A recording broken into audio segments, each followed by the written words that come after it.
தோழமைகள் அனைவருக்கும் என்னுடைய வணக்கத்தை தெரிவித்துக் கொள்கிறேன். நான் உங்கள் தோழி நகச்சித்ரா. சமீபத்துல திருச்சியில ஒரு இன்சிடென்ட் நடந்திருக்கு. என்ன அப்படின்னு நான் பாத்துட்டீங்கன்னா, ஒரு அட்வொகேட்டை ஆக்சிடென்ட் பண்ணணும் அப்படின்னு சொல்லிட்டு ஒரு 10 லட்சம் ரூபாய் பணத்தை பறிச்சுட்டு ஒருத்தர் மாந்திரிகத்துல ஈடுபட்டு இருக்காரு.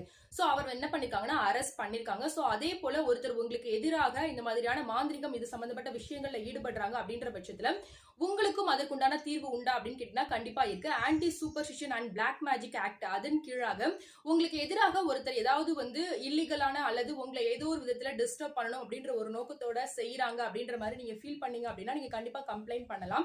சோ அப்படி நீங்க கம்ப்ளைண்ட் கொடுக்கும்போது அந்த ஒரு நபருக்கு பாத்துட்டீங்கன்னா 1 வருஷத்துல இருந்து 7 வருஷம் வரைக்கும் எக்ஸ்டெண்ட் பண்ணக்கூடிய சிறை தண்டனை வழங்கப்படும். அது மட்டும் இல்லாம அவங்களுக்கு 5000 ரூபாயில இருந்து 50,000 வரைக்கும் ஃபைனும் போடப்படலாம். இது ஒரு காக்னிசபிள் அஃபென்ஸாவும் சொல்லப்படுது. அதாவது உடனடியாக நடவடிக்கை எடுக்கக்கூடிய ஒரு அஃபென்ஸ், நான் பெயிலபிளாவும் இருக்கு.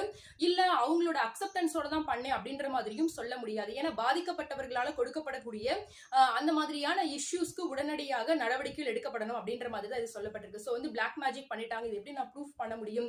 எனக்கு எகெயின்ஸ்டா ஏதாவது பண்ணிட்டே இருக்காங்க, வீட்டு முன்னாடி லெமன் போடுறது, இல்ல ஏதோ ஒரு சம்திங் நம்மள இரிட்டேட் பண்ற மாதிரி நமக்கு சில நியூசன்ஸ் கொண்டு வராங்க அப்படின்றப்ப அவங்களுக்கு எகெயின்ஸ்டா நிச்சயமாக உங்களுக்கு சட்டத்தால கொடுக்கப்பட்டிருக்க தீர்வுகளின் மூலமாக நீங்கள் உங்களுடைய தீர்வுகளை பெற்றுக்கொள்ளலாம். இந்த வீடியோ உங்களுக்கு பிடிச்சிருந்ததுன்னா லைக் பண்ணுங்க. இத போல நிறைய பதிவுகளுக்கு மறக்காம சேனலை சப்ஸ்கிரைப் பண்ணுங்க. கமெண்ட்ல சொல்லுங்க. உங்க ஃப்ரெண்ட்ஸ் அண்ட் ஃபேமிலிஸ்க்கும்